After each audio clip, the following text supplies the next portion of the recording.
बंगाल चुनाव से जुड़ी हुई बड़ी खबर मिल रही है। प्रचार में नाराज हुए शुवेंदु अधिकारी। नारेबाजी से नाराज हुए शुवेंदु, टीएमसी समर्थकों के दखल से नाराजगी सामने आई। दरअसल शुवेंदु अधिकारी एक रोड शो कर रहे थे। इसी रोड शो के दौरान टीएमसी समर्थकों ने दखल दिया, नारेबाजी की, जिससे भड़क गए शुवेंदु। तस्वीरें आप देखिए। पश्चिम बंगाल में इस समय युद्ध स्तर पर चुनाव प्रचार चल रहा है। शुवेंदु अधिकारी इस रैली में मौजूद थे, ये रोड शो करते हुए नजर आए। इसी बीच जो टीएमसी कार्यकर्ता है वो पहुंचे और उनकी तरफ से नारेबाजी की गई, जिसके बाद शुवेंदु अधिकारी नाराज हो गए। ये देखिए किस तरह से चेतावनी देते नजर आए शुवेंदु। एक तरफ बीजेपी का रोड शो धीरे धीरे आगे बढ़ रहा था और इसी दौरान टीएमसी के समर्थक यहां आकर नारेबाजी करने लगे, जिससे नाराज हुए। बंगाल पुलिस पर गंभीर आरोप भी लगाया गया है। शुवेंदु अधिकारी ने कहा कि उन्होंने उकसाया है। नासिक धर्मांतरण केस में बड़ी खबर है। और टीसीएस में घर से काम करेंगे कर्मचारी, अगले आदेश तक वर्क फ्रॉम होम का ऑर्डर दिया गया है। 160 कर्मचारी घर से काम करते नजर आएंगे। जांच होने तक नई नियुक्तियां नहीं होगी।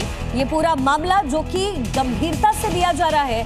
टीसीएस में जो एम्प्लॉयज है वो घर से ही काम करेंगे। अगले आदेश तक वर्क फ्रॉम होम रहने वाला है। साथ ही जो नई हायरिंग है वो फिलहाल कंपनी में नहीं होगी। तो टीसीएस में नासिक यूनिट में पूरा मामला धर्मांतरण का सामने आया था। आरोप लगे थे कि हिंदू महिलाओं को टारगेट किया जा रहा है। एचआर से लेकर कई एम्प्लॉयज और सीनियर्स ऐसे थे जो बाकायदा रैकेट की तरह काम करके धर्मांतरण और यौन शोषण की कोशिश में पूरा खेल यहाँ पर रचा गया था। और अब कुछ नॉर्म्स जो कि कंपनी द्वारा निकाले गए हैं। जो 160 कर्मचारी है वो वर्क फ्रॉम होम करेंगे अगले आदेश तक। और इसी बीच एक बड़ी खबर है। धर्मांतरण केस को लेकर मंत्री नीतीश राणे का बड़ा बयान सामने आया। इनकी आका पाकिस्तान में है। नीतीश राणे ने कहा है देश में गजवाए हिंद की साजिश है। नीतीश राणे ने कहा कि सरकार को छोड़ेगी नहीं, बख्शेगी नहीं, कार्रवाई करेगी, सख्त कार्रवाई करेगी।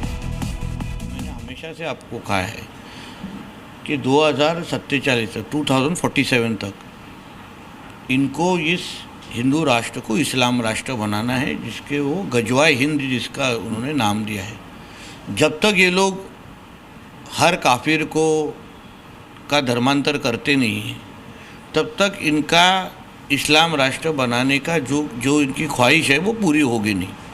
तो इसलिए अलग अलग तरीके का जिहाद, या तो मैं आपको बोलता हूँ हर चीज़ में जिहाद, लैंड जिहाद, लव जिहाद, हलाल जिहाद, गेम जिहाद, और अभी आया कॉर्पोरेट जिहाद। मतलब इनकी ये मॉडस ऑपरेंडी है कि इस राष्ट्र को अगर आपको इस्लाम राष्ट्र बनाना है तो हर एक सेक्टर में, हर सेक्शन ऑफ द सोसाइटी में जिहाद करो, और उसके उसके अंडर ही ये सारी चीज़ें आपको होते हुए दिखी है। कभी लव जिहाद के केसेस ओपन होते हैं, कभी लैंड जिहाद के होते हैं। मतलब हमेशा जैसे मैं कहता हूँ कि इनसे कुछ हिंदुओं को छोड़ के किसी को कुछ खरीदो मत।